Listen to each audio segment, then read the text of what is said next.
Los tribunales deberán tramitarlo y resolverlo. Buenas tardes, licenciado. Buenas tardes, ¿Tiene apagado su micrófono, licenciado?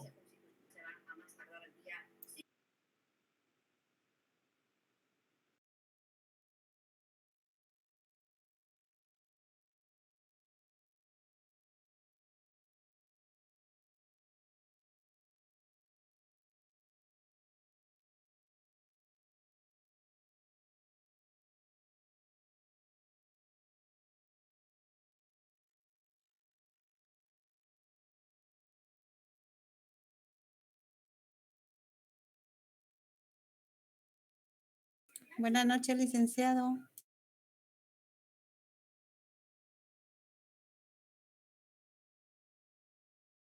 Buenas noches, doctor. Licenciado, tiene silenciado su micrófono. Que por razones metodológicas, buenas noches a todos, buenas noches, buen día. Miércoles,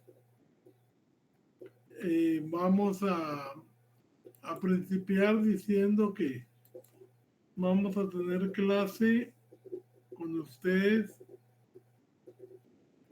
prácticamente hasta la... ¿Cuándo empieza? ¿Ya les confirmaron el calendario? ¿Cuándo empiezan exámenes? Solo el que usted nos envió a través de Milton, licenciado, ese es el que tenemos. Pero no han confirmado en la coordinación, no han sacado los... No, licenciado, todavía no. Sí, es que a mí me lo mandaron, pero yo entiendo que puede ser modificado a nivel de la decanatura. O sea, este es el proyecto que presentamos los profesores, pero puede ser modificado por la decanatura. Pero siempre es bueno que si ustedes se enteran de algo que ya sea oficial, antes que yo, pues me lo hagan saber para hacer los ajustes necesarios. Ahorita yo tengo que, digamos, sí, Cristina. Buenas noches, licenciado. Supuestamente un compañero me había dicho que un licenciado les había, de su clase de la sección C, de la sección A, perdón, les dijo que el 21 eran los parciales y él me compartió un calendario, pero que ahorita pues usted compartió otro, entonces sí, no sabría decir cuál sería el oficial, pero sí hay dos circulando. Pero mire, 21 no creo, porque 21 es día después de la segunda vuelta. Y supuestamente entonces, habían dicho que no iba a modificar, bueno, a ellos les dijeron de que no, eso no afectaba el calendario de parciales. pues mire, yo por eso le digo, porque la vez pasada, el día que pasó a la segunda vuelta, no hubo actividad. Y como eso implica no solo nosotros, sino que implica la gente que está monitoreando y controlando los servidores, no sé qué tan, digamos, viable sea hacerlos trabajar cuando ya hay un feriado oficial, pues. Sí, como le digo, pues la verdad no sabría decirle, pero sí hay dos calendarios, el que usted envió y uno anterior que ya habían mandado. Sí, el anterior no creo yo que sea el más cierto por estas cosas que yo le estoy comentando. Y aquí ustedes empiezan el 22, según este calendario. O sea, yo creo que el cambio por 21-22 es precisamente por ser el 21 ese día asueto por la segunda vuelta. Pero estaría en 22 24 y laboral lo tienen el 28, civil lo tienen el 30 y penal el 1. Entonces, todos los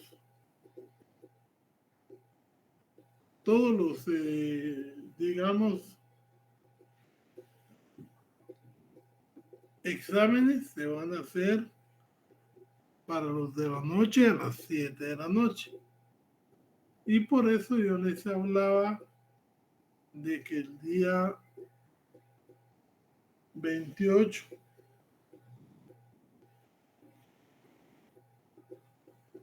que es lunes, íbamos a hacer nuestro laboratorio ya con todo lo más avanzado para hacerlo más al día. Y yo a las 5 les estaría subiendo el laboratorio y a las 5:30 pues ingresaría yo aquí a la página de presencial para resolverlo. Consciente de que a las 7 tienen que tener ustedes su examen de, pues, de la clase que tengan, pero sí me gustaría mucho hacer ese laboratorio para que todos estemos claros cuál es el tipo de pregunta, para que clarifiquen algunas dudas que solo en el examen, en el laboratorio se puede hacer. Y como les digo, ya teniendo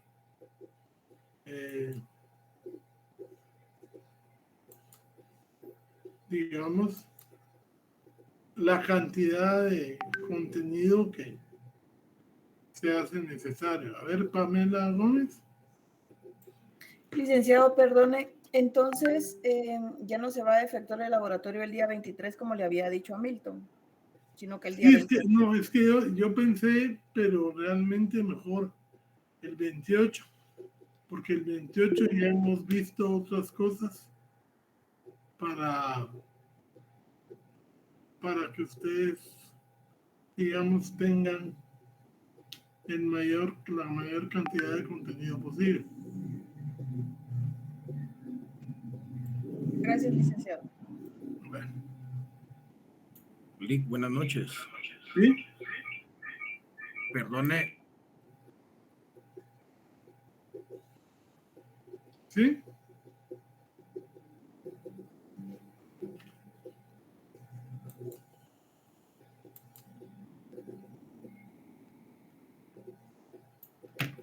este laboratorio que estamos hablando es para el día 28, ¿está comentando usted? No. Sí, para el día 28. Pero fíjese que pues aquí mandaron un calendario de exámenes parciales y justo ese día supuestamente tenemos derecho laboral. Sí, a las 7 de la noche. Ah, ok. Ya. Yo estoy hablando de aprovechar a las 5 de la tarde. Ustedes ingresan a su página de Classroom. Ahí va a estar asignado un laboratorio para cada uno. Es el mismo, pues, pero, o sea, cada uno va a poderlo tener, contestar ahí mismo y a las 5:30 yo vengo e ingreso a la página y ya nos dedicamos a discutirlo y a resolverlo. Más que todo para que ustedes estén claros en las preguntas que se van a hacer. ¿Ya? Muy bien, licenciado, gracias. Es que tenía mal el audio de mi computadora, pero no había logrado entender. Gracias. Bueno. Vamos a ver hoy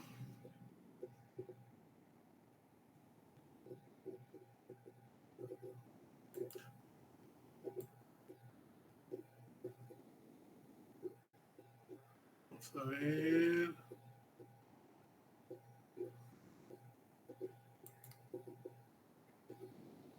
Permítame.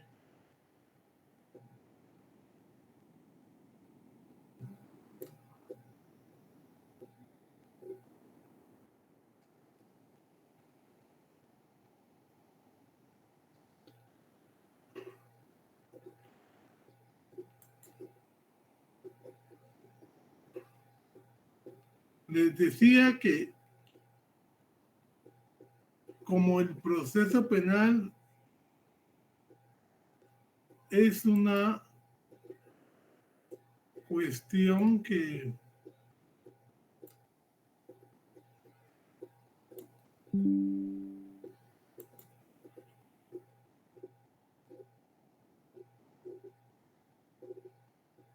no sé si ya miran ahí las diapositivas. Sí, licenciado. Ok. El orden que hemos llevado, que no es realmente el orden del programa, pero hemos hablado de las generalidades del proceso penal. Hemos hablado de todo el conjunto de garantías que se tienen que ir aplicando y conociendo dentro de nuestro proceso penal acusatorio. Y ya vimos, digamos, hoy vamos a hablar así muy brevemente de los sistemas procesales, que ya habíamos hablado algo, pero para terminarlo. A lo largo de la historia, yo sé que a muchos no les gusta la historia, pero es importante conocerla porque en base a ella vamos aprendiendo y vamos, digamos, mejorando. Esa es la intención, no repetir los mismos errores. Al principio de la humanidad, y estamos hablando de comunidades pequeñas, pueblos, ahí teníamos el sistema acusatorio puro. Este sistema acusatorio puro, lógicamente, era un combate entre la víctima y el agresor o victimario. Inclusive sometían las disputas al consejo de ancianos, al consejo de gente mayor. Dependiendo de la comunidad, podría ser un solo líder como Salomón. Y ustedes saben que, pues, qué calidad de sentencias. El caso célebre cuando dos madres se disputaban quién era la madre del niño. Y Salomón dijo, bueno, como no se puede saber, porque ellas cada una trae sus testigos, pártanlo y le dan la mitad a cada uno. Lógicamente la madre, sabiendo que era su hijo, retiró la demanda, retiró el pedido, porque lógicamente, y ahí fue que Salomón dijo, no, el hijo es de ella porque la otra ni se inmutó, no importaba perder al niño, porque lógicamente no era ella. En cambio la madre sí, con lágrimas renunció al derecho.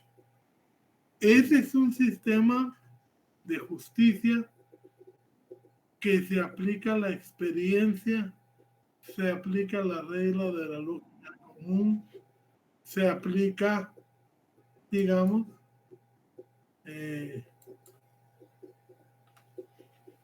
la experiencia de la vida. En los procesos acusatorios puros que realmente eran verdaderos combates. Muchas veces peleaban la víctima y el victimario, y el que ganaba se supone que era el favorecido por los dioses. Ahí lo malo que tenía este sistema acusatorio puro es que estaba muy favorecido por los dioses, es decir, había mucha influencia de las divinidades, a tal punto que se decía que si una persona metía la mano al fuego para jurar que no había cometido un hecho y no se quemaba, pues estaba ejerciendo la verdad. Eran las famosas sordalías. Y entonces, este sistema era un sistema adversarial porque había confrontación.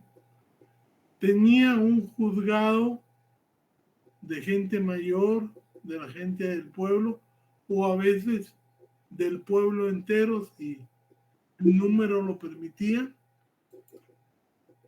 La prueba era apreciada por la experiencia, por la lógica, porque acuérdense ya que ya estábamos hablando en esa época de principios de lógica, y estos pueblos, en especial el germánico, cuando empezó a decaer el gobierno romano, todavía permanecieron los sistemas acusatorios un buen tiempo. Porque no estamos hablando aquí de que un sistema desaparece, porque se toman principios de ambos. En la Edad Media,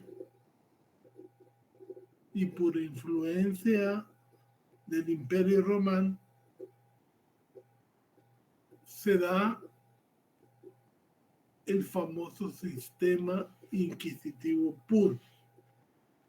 Ese sistema inquisitivo puro se le ha atribuido mucho a la Santa Inquisición. Pero la Santa Inquisición realmente coexistió con los juzgados civiles y penales de la época de la Edad Media.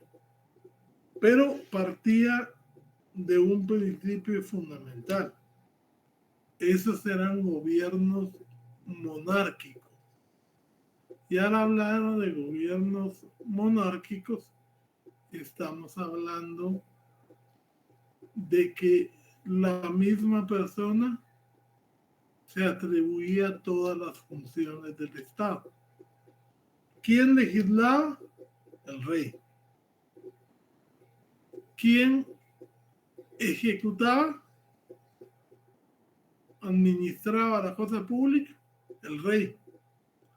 ¿Y quién juzgaba también? El rey. Porque él era el electo por Dios. O sea, hubo un momento en que, al estilo de los emperadores romanos, la familia real era la familia designada por Dios, que ya estamos hablando de la época cristiana, para gobernar. Cuenta la historia que Luis XV o Luis XIV, no me acuerdo mucho ahorita, cuando le preguntaban qué era el Estado, decía: el Estado soy yo,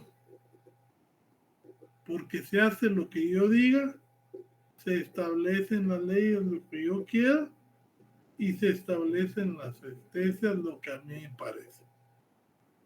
O sea, era una dictadura completa, no había división de poderes, pero como los jueces tenían que ir atendiendo los distintos lugares, él delegaba al que él consideraba que era capaz para representarlo como juez en un lugar. Entonces, pero como siempre, Luis XIV, sí, pero como siempre era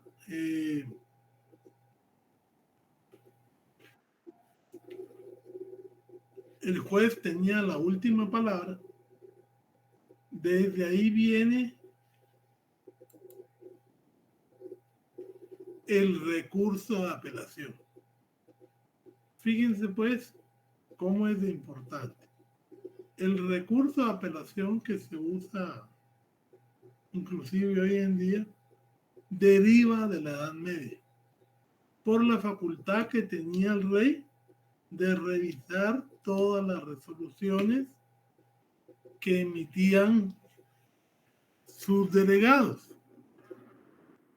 Y de ahí viene que el sistema de juicio sea por escrito, y al ser por escrito resulta ser no contradictorio. Lo que los jueces juzgaban era más papeles que personas. Y si se iba a una apelación, el rey solo conocía los papeles. Y por eso es que el proceso era escrito, secreto y no contradictorio. Además, todo proceso significaba confiscación, porque todos los gastos que se ocasionaban para la justicia los pagaba el procesado. Y si salía condenado, todos los bienes de él eran confiscados para el Estado.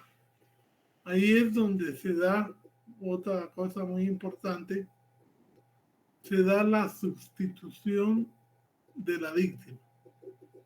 Ya no habían víctimas, sino que todos los delitos en base a la soberanía del Estado se cometían contra el Estado. Y la víctima pasaba a ser un objeto de prueba. Pero quien se quedaba con las ganancias por los delitos cometidos, quien se convertía en la víctima, el secuestro de la víctima particular, lo hizo el rey.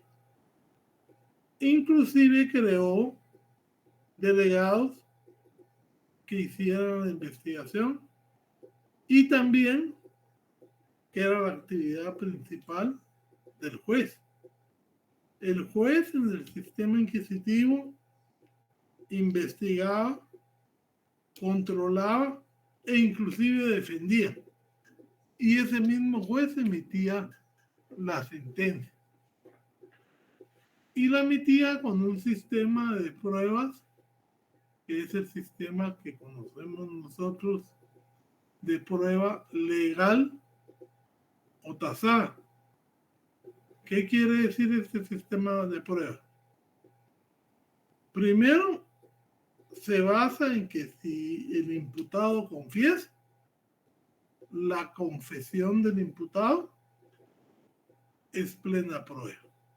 Tanto que se decía que la confesión del imputado era la prueba reina. Y había de dos clases, la lisa y llana y la calificada, donde él intentaba quitarse responsabilidad. Ese sistema también se configuraba con los documentos públicos. Todo documento de registro del Estado en relación a su persona hacía plena prueba, a menos que usted lo pudiera atacar de nulidad. Principio que hasta hoy se mantiene. Por eso es que los documentos públicos y los documentos de los registros públicos hacen plena fe y juicio. por ese sistema de plena prueba. Y también habían sistemas que decían, si 2 testigos declaran más o menos los mismos, el hecho está confirmado. Si hay testigos contradictorios, da lugar a duda. Y hay testigos que están sin la posibilidad de testificar. Eso lo vemos hoy en día en laboral con los trabajadores y lo vemos en civil con los parientes. Es decir, habían tachas para los testigos. Y con ese sistema que duró aquí en Guatemala hasta 1992, aunque se modificó en parte por la Constitución desde el 86, es que ese sistema después se modificó y se le agregaron cosas del acusatorio y entonces ya se llamaba sistema inquisitivo reformado, que es el que nos reguló aquí en Guatemala hasta bien entrado, como les digo, los años 92, 94. Y era el que tenía jueces de paz siempre, de primera instancia penal, y hasta en el 86 se dio la división de que se crearan jueces de paz, de instancia y jueces de sentencia. Antes de eso, en Guatemala, el mismo juez que conocía todo el proceso era el que dictaba sentencia. El Ministerio Público era, como dice Alberto Binder, la quinta rueda del carro, porque realmente no sabía para nada. Cuando finalizaba el periodo de preparación, le pasaban al Ministerio Público para que se pronunciara si se abría o no se abría juicio, pero como no había intervenido en ninguna prueba, todo lo miraba el juez, que había aportado él mismo las pruebas. Y por eso es que era un sistema donde la concentración era fundamental. Y ya estábamos organizados con jueces de primera instancia, jueces de sentencia, salas de apelaciones y Corte Suprema de Justicia. Inclusive se experimentó en la última Constitución del 65 una Corte de Constitucionalidad, pero casi no entró a conocer nada. Fue hasta la nueva Constitución cuando nosotros dimos un salto a intentar implementar un sistema acusatorio, y fue, como les dije ya, con el doctor Edmundo Vázquez Martínez y varios más, incluyendo Rodríguez Peralta, que se llevó a cabo ese cambio. Hubo que crear una reforma constitucional, hubo que hacer una serie de implementaciones para poder accionar y tener este nuevo sistema de justicia que ahora ya cuenta con el INASIF, que ya cuenta con una defensa pública más desarrollada, que ya tenemos policía más significada, en fin, pero que todavía le falta lo fundamental, que es la jornada de trabajo del organismo judicial, que no favorece a una justicia dentro de los plazos que la Constitución asigna, que por cierto fueron plazos muy breves por toda la experiencia de terror que habíamos tenido en 30 años de conflicto armado. Entonces, esa es la historia de los sistemas. El puro acusatorio puro e inquisitivo puro ya no existe. Algunos principios de ellos se quedaron, y cuando había más principios inquisitivos que acusatorios, se hablaba del inquisitivo reformado, y en procesos como el nuestro, donde impera más el acusatorio que el inquisitivo, se llama acusatorio formal. Bueno, habíamos hablado ya también de los actos introductorios, desarrollaron un trabajo sobre eso. Vimos también que con los sujetos procesales cuáles eran los principales y cuáles eran los secundarios, hablando del proceso penal común o ordinario, que es el que donde se ventilan la mayoría de delitos, pero aparte vimos que habían 5 procesos especiales que tenían su propia regulación en el mismo Código Penal, y ahora un procedimiento nuevo que es la Ley de Adaptación de Cargos, que pueda meterse junto con el procedimiento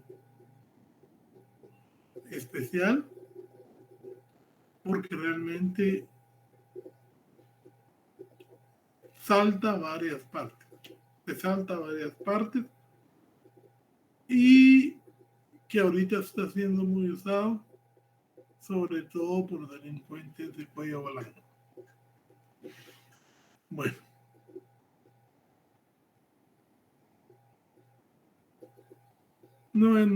esta historia les voy a dar un material por escrito para que lo tengan ahí, lo refuercen, pero es un resumen de los sistemas y para ver dónde está ubicado el nuestro. Bueno, vamos a ver las medidas de coerción.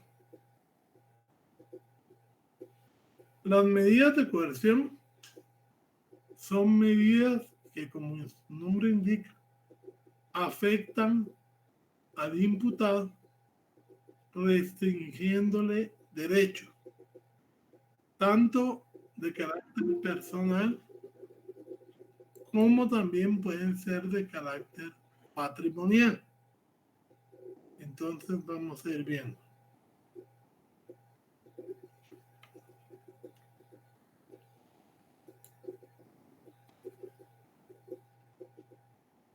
Entre las medidas de carácter personal que afectan directamente al procesado, tenemos esta, la del 254. Por favor, doña Telma, léame.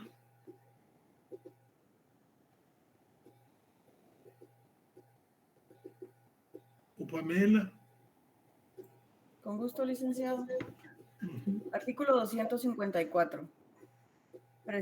Quien considere que puede estar sindicado en un procedimiento penal podrá presentarse ante el Ministerio Público pidiendo ser escuchado. Esta es una medida realmente novedosa, pero a veces se ha tomado con desconfianza, porque se tiene la duda de que si yo mismo me presento, pueda quedar de una vez procesado. Y por eso lo que más se recomienda es, si usted va a ir, es mejor que lleve consigo un abogado que lo patrocine.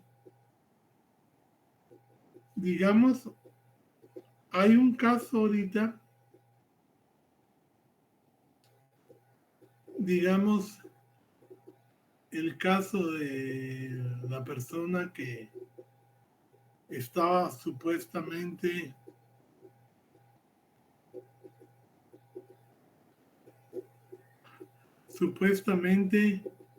involucrado en un delito de trata de órganos, y entonces ahí hay una investigación y ahorita están detenidos creo que 4 médicos.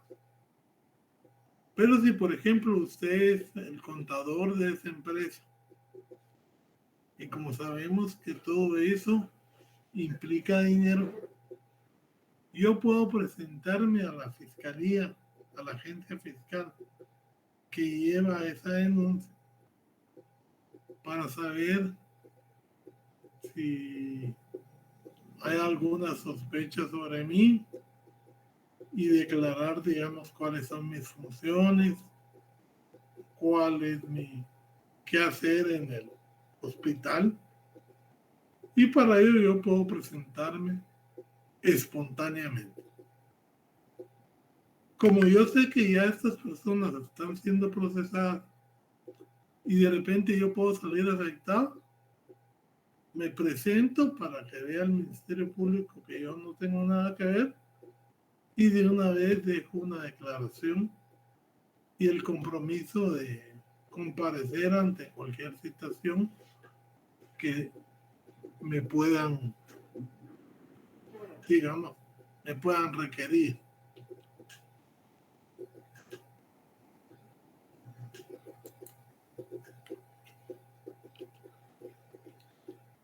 Doña Telma, por favor. Con gusto, licenciado. Artículo 255. Citación.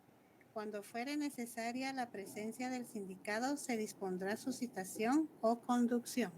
Ok. El Ministerio Público está investigando una denuncia. Entonces quiere oír al supuesto hechor, al victimario. Lo puede citar y en la citación le tiene que decir que va a ser porque están investigando una denuncia en su contra, por lo tanto puede llegar acompañado de un abogado, si él quiere, porque es un derecho, no es una obligación. Si esta persona, ante la citación que se le entregó, que fue debidamente recibida, no llega, entonces el Ministerio Público puede hacer lo que llegue obligatoriamente, y para eso se usa la conducción. La conducción es cuando el Ministerio Público le pide a una patrulla que vaya por una persona y la lleve. Esa es la diferencia. En la citación, a usted le llega la citación y usted va voluntariamente. En la conducción le dicen que usted tiene que llegar tal día, y que de no llegar lo van a conducir, o inclusive le pueden decretar la rebeldía por estar evadiendo las citaciones del fiscal, o hay veces que las citaciones se hacen ante el juez. ¿Sí, don Carlos Giovanni? Buenas noches, doctor. Disculpe, la conducción debe ser con orden de juez Sí, competente. sí. La citación no. No, la conducción lo puede hacer, también lo puede ordenar el Ministerio Público. Pero en la calidad de que diga, si usted, ya lo aceptó una vez, si usted no vuelve a comparecer, vamos a pedir su conducción. Y entonces se va a una audiencia unilateral y pide la conducción de la persona. ¿Ya? Ok, gracias, doctor. América Noemí. Perdón, Lick, se me activó la manita. Ah, bueno. Estas son, digamos, procedimientos más voluntarios, menos, o sea, leves a la digamos, a la condición personal. Cuando se dio un hecho, pero está por establecerse el autor, se puede ordenar la permanencia conjunta de las personas, es decir, que nadie salga hasta que no se establezca, digamos, quién pudo haber sido el hechor. En los allanamientos se da mucho esto. Cuando entran a un hogar, nadie puede salir de la casa.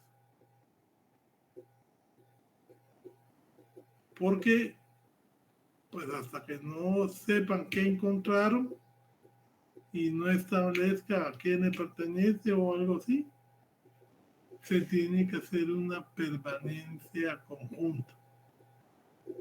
Dentro de esta situación, a veces también se pueden dar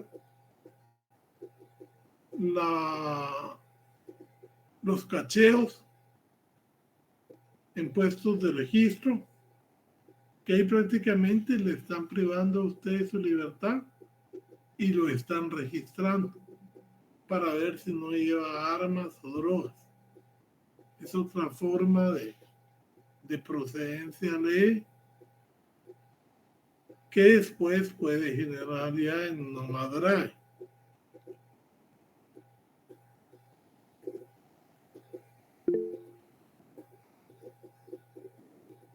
Don Víctor Callado. Licenciado, un tiempo establecido. No le oigo, no le escucho bien. Que si esto tiene algún tiempo establecido. Sí, ahí en el 250 y tanto lo vamos a encontrar. Los puestos de registro, que son un procedimiento policial más preventivo que persecutorio. Se da la persecución si se encuentra el indicio que se buscaba. ¿Ya? Ahorita lo vamos a ver.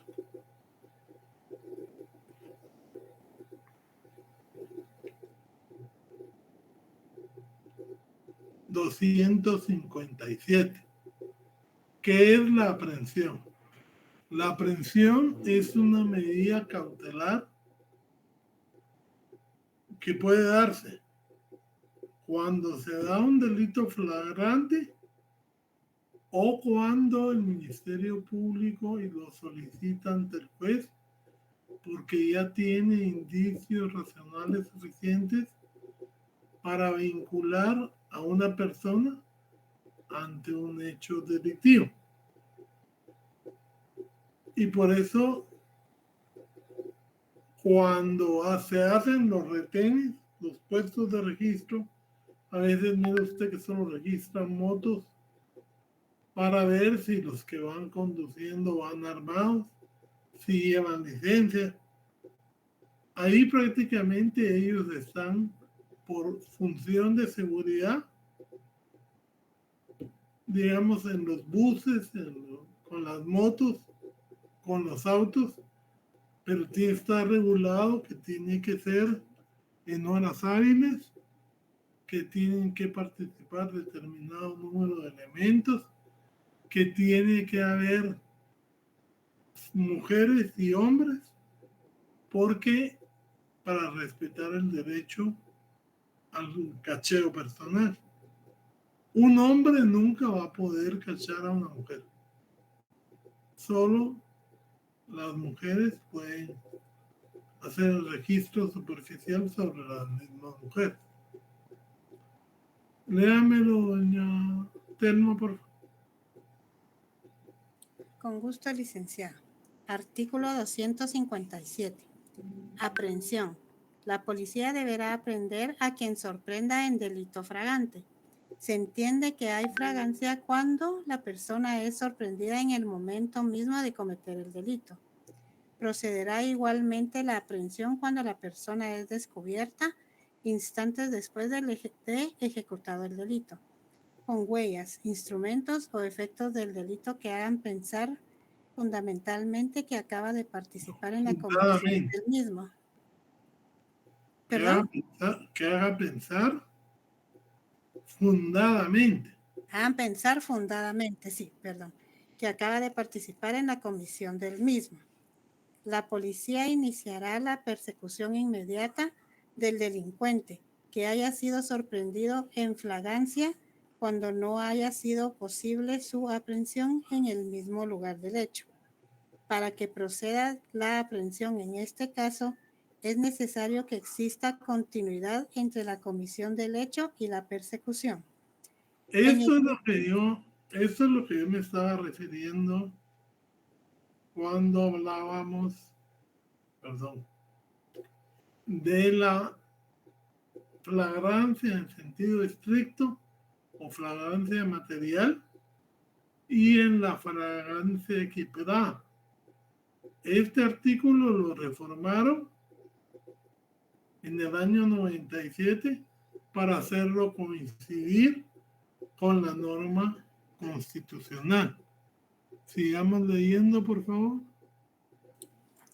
En el mismo caso, cualquier persona está autorizada a practicar la aprehensión y a impedir que el hecho punible produzca consecuencias ulteriores. Deberá entregar inmediatamente al aprehendido, juntamente con las cosas recogidas, al Ministerio Público, a la policía o a la autoridad judicial más próxima. El Ministerio Público podrá solicitar la aprehensión del sindicado al juez o tribunal cuando estime que concurran los requisitos de la ley y que resulta necesario su encarcelamiento, en cuyo caso le pondrá a disposición del juez que controla la investigación. El juez podrá ordenar cualquier medida sustitutiva de la privación de libertad o prescindir de ella, caso en el cual liberará al sindicado. Ok. ¿Alguna duda sobre esto?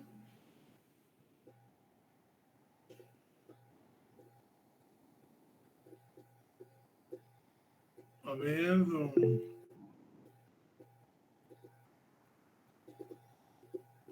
Andrés Alejandro Morales.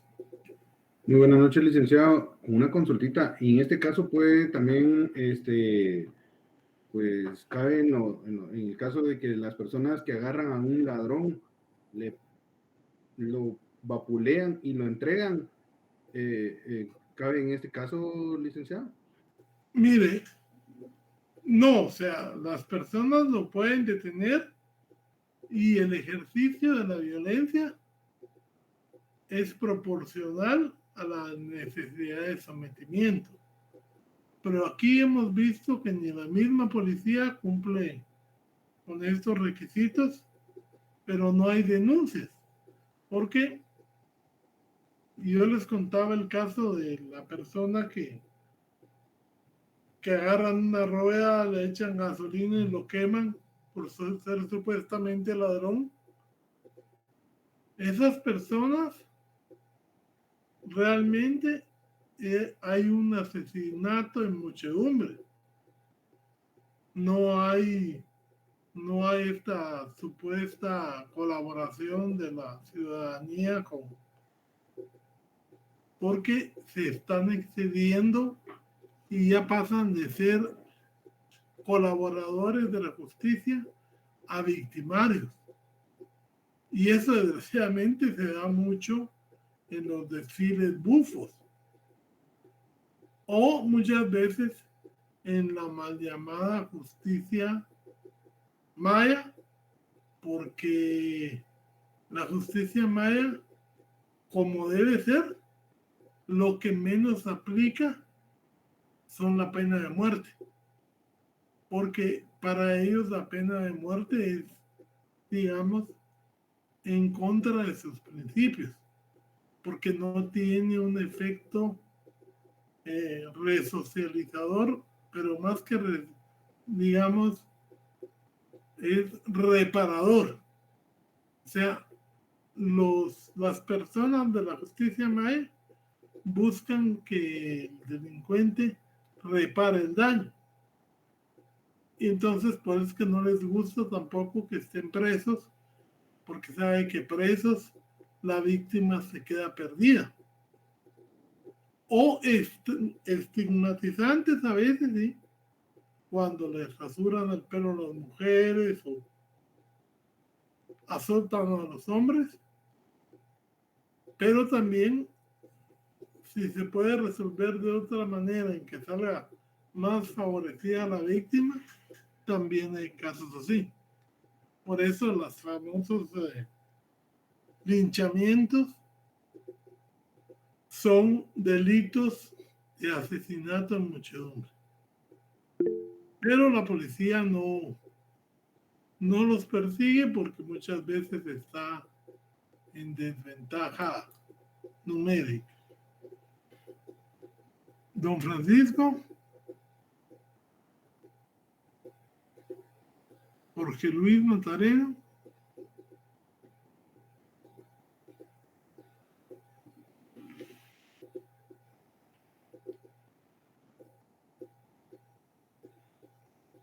A ver, doña Cristina Vázquez. Licenciado, disculpe la pregunta. Usted mencionaba la flagrancia material, ¿y cuál fue la otra que mencionó? Disculpe. La flagrancia equiparada. ¿Y esa cómo podría encontrarla en este tipo de aprehensión? O sea, porque ahí dice la ley, dice la Constitución, que los particulares y la policía puede también intervenir en dos situaciones. Cuando se detiene a una persona después de cometido el hecho, pero que tenga rastros, huellas, instrumentos de la comisión del mismo, y cuando se persigue continua y reiteradamente a una víctima que ha huido del delito que estaba cometiendo. ¿Ya? O sea, Ahí que los que tienen huellas e instrumentos sería la material.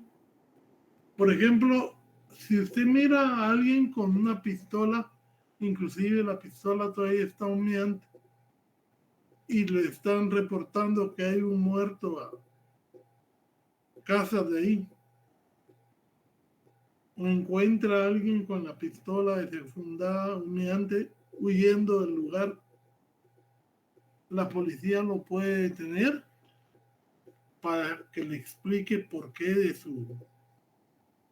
de su accionar. Inclusive puede ser que le diga, no es que me acaban de asaltar. Entonces, súbase, pues vamos a ver quién lo asaltó. Encuentran a una persona con un cuchillo sangrante, pero resulta que es carnicero y que ahí está su local y él estaba preparando su venta. O sea, se presta a cualquiera de las dos, pero tiene que ser razonadamente que un policía o un particular pueda pensar que esa persona cometió un delito. ¿Y un ejemplo de la equiparada cuál sería, licenciado? Disculpe. Por eso, esa es equiparada, el primer supuesto. Ya lo entendí. La flagrante es cuando lo encuentran con las manos en la mano, digamos, asaltando a una persona, violando a una persona, disparándole a una persona y ahí mismo lo captura la policía. ¿Ya? La flagrante es cuando nada más hay indicios de que pudo haber participado, o el segundo caso, cuando ellos ven que él sale corriendo y lo persiguen. Lo pueden agarrar a las 10 cuadras, que si la persecución fue inmediata y continuada, hay flagrancia equiparada. Eso pasa mucho en las películas de los Estados Unidos. Me había levantado la mano el otro compañerito, pero ya me habló, sí, don Francisco. Sí, licenciado, buenas noches. No sé si me logro escuchar ahora. Sí, ahora sí. Muchas gracias. Fíjese que hoy estaba viendo unas noticias sobre el caso que estaba hablando anteriormente, sobre el linchamiento por muchedumbre, pero esta vez lo hizo una policía municipal, ¿verdad? Ya el alcalde, pues el alcalde, ¿verdad? Ya había dicho que las personas que fueran encontradas haciendo, pues, o en flagrancia iba a suceder esto, ¿verdad? En palabras obviamente coloquiales y pues, no muy decentes, ¿verdad? Entonces quisiera saber cómo podría encuadrar, porque definitivamente no es linchamiento por muchedumbre, ¿verdad? No, ahí sería asesinato. Y si el juez, mire, pues, varía. Si el alcalde ofreció que todo el que fuera encontrado en flagrancia lo iban a matar, esa es limpieza social y en el delito se calificaría como ejecución extrajudicial, porque sería el alcalde ordenándole a su equipo de seguridad, porque no son fuerzas policiales, que realizaran tal acción, dar muerte. Claro, pero no llegó a tal extremo. Sí hubo un linchamiento, pues con muy fuerte, ¿verdad? Golpes bastante fuertes, pero no hubo muerte ahí, ¿verdad? Bueno. Pero todo lo mismo. El alcalde no puede disponer de ordenarle a su guardia que cometa ese tipo de... Ahí serían lesiones agravadas por ser funcionario público y podría entrar el abuso de autoridad. Pero primeramente las lesiones. Violando obviamente también derechos humanos porque estaría violentando también el debido proceso. Sí, ahí hay un rompimiento de los derechos humanos que podría traer una sanción moral del procurador. Ahí, inclusive, dependiendo del número que fuera, podríamos hablar de violación de los derechos contra la población civil, dependiendo de qué número de personas fuera. ¿Ya? Sí, fue bastante fuerte entonces el tema ahí, ¿verdad? Sí. Sí, porque todo lo que es de funcionarios públicos está muy sancionado por la legislación internacional. Son delitos de lesa humanidad, ¿verdad? Entonces, eso ocurre. Sí, está bastante fuerte. Gracias, licenciado. Una consulta más, tal vez me voy a salir un poco del tema en tanto la inmunidad que goza la alcaldía, por ejemplo. Yo he sabido que en delitos administrativos o penales no lo defiende la inmunidad. No sé si usted me podría ampliar eso brevemente, ¿verdad? Porque sé que no es del tema. Es que es la inmunidad, pero es antejuicio. O sea, él no tiene más inmunidad que el antejuicio. Si hay una parte, un grupo de vecinos o una asociación en nombre de los vecinos que denuncia el hecho, lo que procede por el Ministerio Público es, digamos, quitar la inmunidad y el proceso continúa normalmente. Cuando él pierde la inmunidad, el proceso continúa normalmente. Pero no es inmunidad, sino que es al antejuicio. La inmunidad ya es más para los diplomáticos. Ok, perfecto, licenciado, muchas gracias.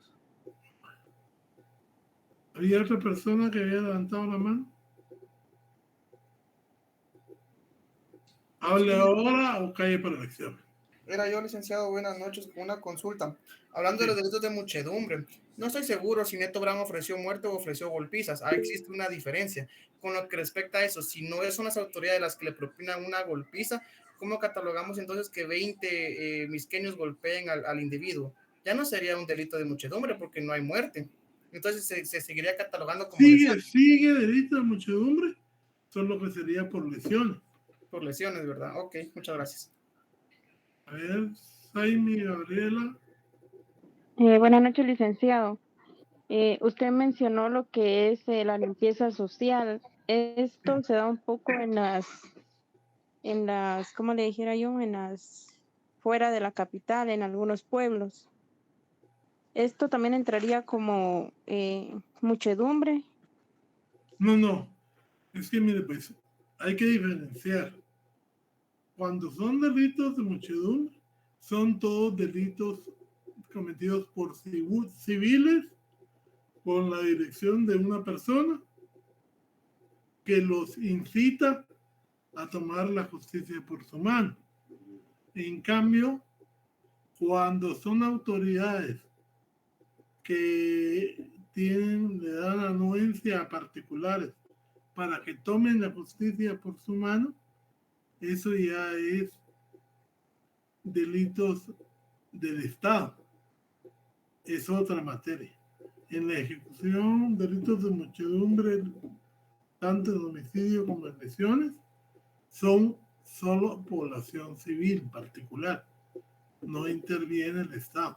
Si interviene el Estado, Policía Nacional Civil, Ejército o autoridades, y a eso pasa a ser delitos contra el derecho internacional. Licenciado, yo le preguntaba porque fíjese que hay un caso donde los vecinos se pusieron de acuerdo y iban a hacer una limpieza social ordenado por una autoridad. Bueno, pero es que, mire, pues ellos pueden ponerse de acuerdo, se ponen de acuerdo para dar seguridad. O sea, las asociaciones de vecinos lo que ofrecen es dar seguridad. Pero la seguridad tiene un límite muy leve con la limpieza social. Porque si usted ya mata, si usted ya hiere gravemente, entonces ya se convierte en limpieza social y no tanto seguridad. La seguridad vamos a enfocar a medidas de prevención, a registros, a cámaras, a rondas de vigilancia. Son cosas distintas. ¿Ya? Gracias, licenciado. Don Andrés Alejandro. Licenciado, fíjese que también hay aquí en Bárcenas, Villanueva, y tanto como en San Juan, Zacatepeques, hay patrulleros, le mencionan los vecinos, pero yo he visto en San Juan, Zacatepeques que tipo 10 o 9 de la noche ya están las personas con armas de fuego, palos y cadenas, y a veces al no reconocer o no conocer un vehículo, bajan a las personas y las registran. Pero también entre las personas van mujeres y solo hombres son los que conforman esos grupos. Entonces, pues ahí también se violenta ciertas normaturas. Entonces, y hay violencia psicológica y sexual. Exactamente, y por ejemplo que aparte de que van mujeres, también van niños, y imagínense también el trauma que tienen esos menores.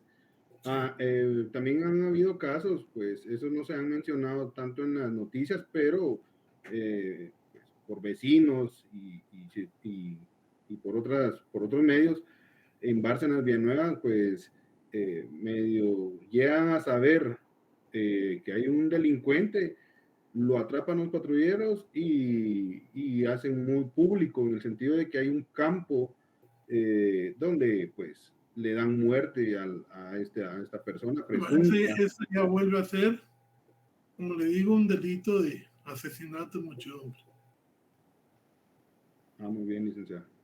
El artículo 39 les puede dar luz, que es el artículo que habla de la figura del delito de muchedumbre en el Código Penal. Bueno, leamos, por favor, Cristina Vázquez, 258.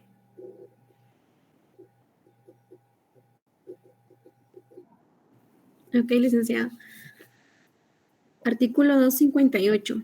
El deber y la facultad previstos en el artículo anterior se extenderán a la aprehensión de la persona cuya detención haya sido ordenada o de quien se fugue del establecimiento donde cumple su condena o prisión preventiva. En estos casos, el aprehendido será puesto inmediatamente a disposición de la autoridad que ordenó su detención o del encargado de su custodia.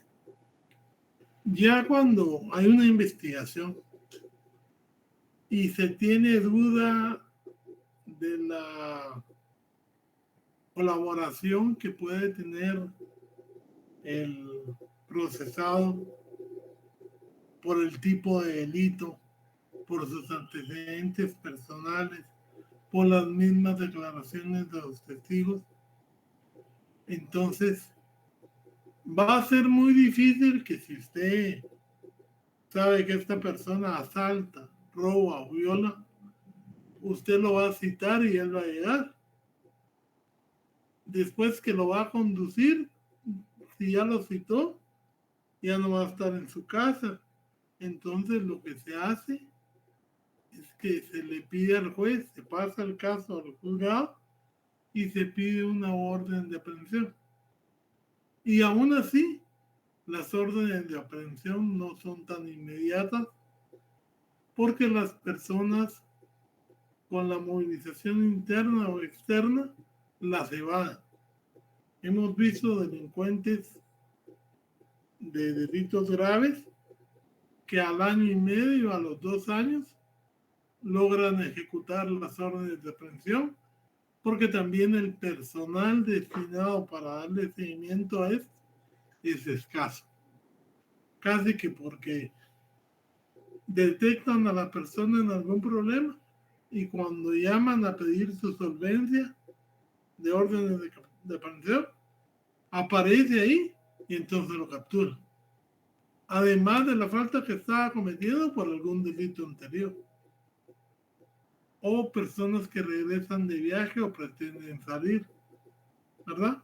Y que no saben que estaban pendientes estas órdenes.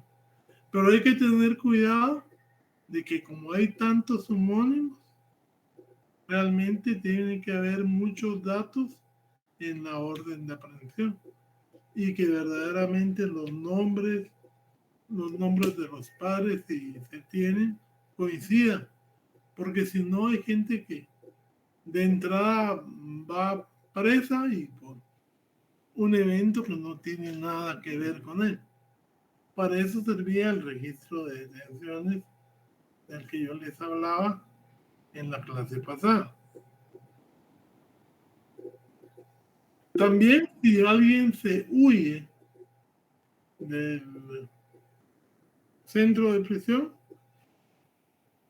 se dicta la orden de aprehensión, pero ya esta persona cuando sea recapturada va a ser declarado rebelde, porque estando en un apartado, estando bajo una medida, ya sea de prisión preventiva o sustitutiva, evadió a la autoridad y entonces va a ser declarado rebelde y ya no se le puede volver a dar ninguna otra medida. Cristina Vázquez. Licenciado, disculpe. Este artículo se puede vincular con el 255 o el 254. Por ejemplo, en una situación hipotética en donde la presentación espontánea, el sujeto sí tenga que ver con el hecho y queda como procesado de una vez, o en la citación de que lo citan pero no llega porque sabe que es culpable y se da la fuga, en esos casos se puede vincular con este 258 o cómo se aplicaría ahí. O sea,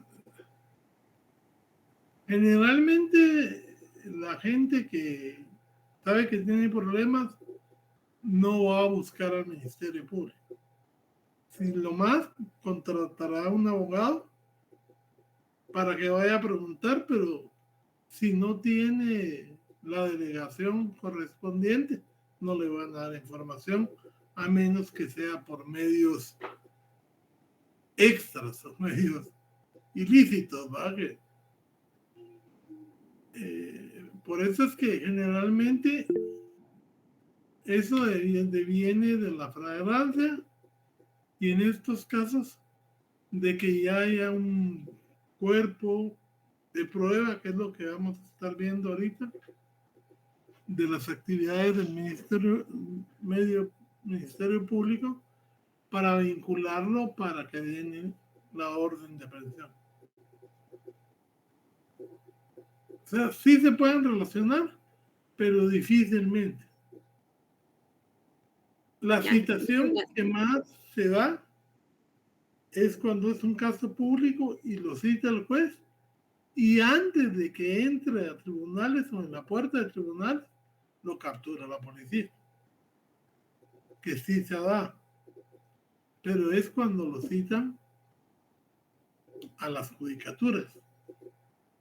O sea que si no llega y lo ponen como en rebeldía y él se da la fuga, ahí se iniciaría otro proceso o entraría ahí mismo. No, la rebeldía no es delito. La rebeldía lo que hace es consecuencia. Si usted fue a un juzgado y le otorgaron una medida sustitutiva, usted está regido por las reglas de cada medida. Si usted infringe esas reglas o no se presenta injustificadamente, lo declaran rebelde, y la declaración de rebeldía ya no le permite obtener ninguna medida sustitutiva, por más leve que sea el delito. Ya comprendí. Muchas gracias. Jamie. Buenas noches, licenciado. Una pregunta. ¿Qué sucede cuando en la orden de aprehensión los datos de los padres no coinciden, licenciado? ¿Esta orden de aprehensión no procede o qué sucedería, licenciado? Mire, pues, no es que en todos los casos usted consiga el nombre de los padres.